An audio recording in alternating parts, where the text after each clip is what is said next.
Salut mes élèves, on passe à un nouveau cours de première année collégiale.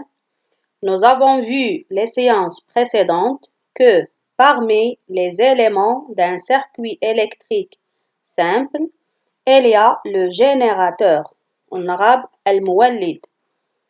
Ce dernier, il permet de produire un courant électrique.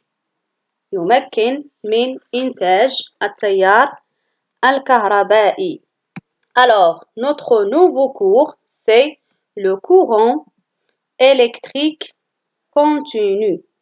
التيار الكهربائي المستمر. Commençons par la première partie de ce cours. Grand 1, notion de courant électrique continu. مفهوم التيار الكهربائي المستمر. Le courant électrique continu est un courant produit par des générateurs ayant deux pôles différents. Un pôle positif, قطب موجب, portant le signe plus, et un pôle négatif, قطب سالب, portant le signe moins. Par exemple, la pile, la batterie, le générateur de laboratoire, etc. On symbolise le courant électrique par le symbole égal ou bien DC.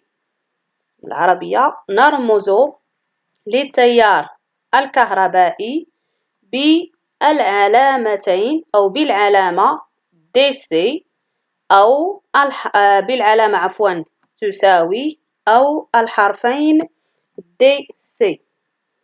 Après, on passe pour déterminer les propriétés du courant électrique continu ou bien les caractéristiques du courant électrique continu. مميزات التيار الكهربائي المستمر. On commence par la première caractéristique, c'est le sens conventionnel du courant. المنحى الاصطلاحي للتيار.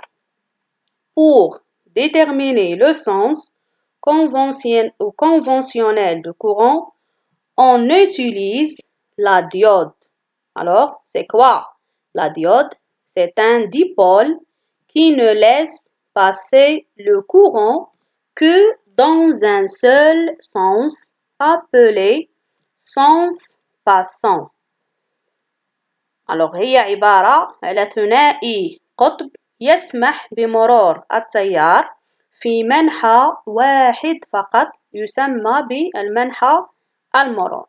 Alors, son symbole normalisé est رمزها الاصطلاحي. Pour représenter la diode dans un schéma électrique, on utilise ce symbole. Comme vous voyez, elle a deux sens. Le premier s'appelle sens passant, c'est lui qui laisse passer le courant électrique, et l'autre sens, ou bien le sens inverse, c'est un sens bloquant, elle ne laisse pas passer le courant électrique.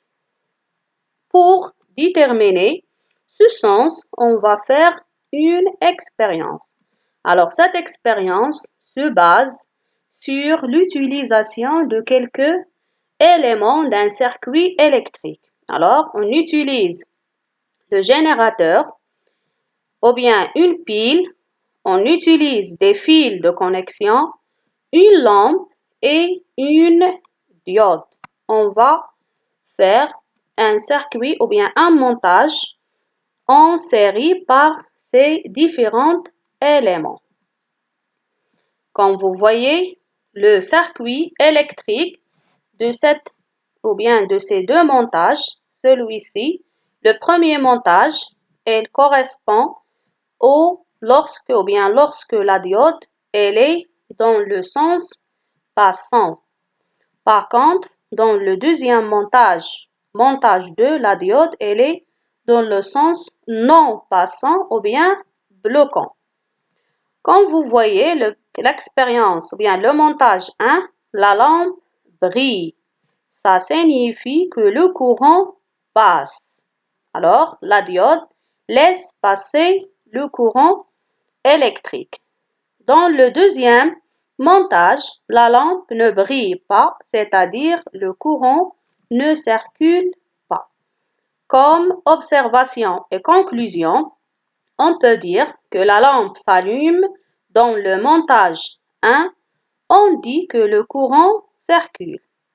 La lampe ne s'allume pas dans le montage 2, on dit que le courant continue à un sens, c'est-à-dire التيار الكهربائي له منحى وهذا المنحى c'est de la borne positive vers la borne négative. Par convention, à l'extérieur du générateur, le courant électrique circule de la borne positive vers la borne négative. En arabe, خارج العمود التيار الكهربائي يمر من القطب الموجب نحو القطب السالب. Pour faire la représentation de ce courant ou bien de ce sens de courant, on utilise des flèches telles que ces flèches, elles sont représentées sur le schéma de circuit. Par exemple, le circuit électrique qu'on a réalisé ou bien le montage qu'on a déjà réalisé, la représentation de courant électrique, elle est représentée par les flèches en rouge. Comme vous voyez, ces flèches, elles sont représentées sur les fils de connexion, tels que le sens est de la borne positive vers la borne négative. Alors, on passe à un exercice d'application pour représenter le sens de courant électrique sur ce schéma. Alors, prenez ce schéma dans votre cahier d'exercice et représentez le sens de courant qui circule dans le circuit suivant.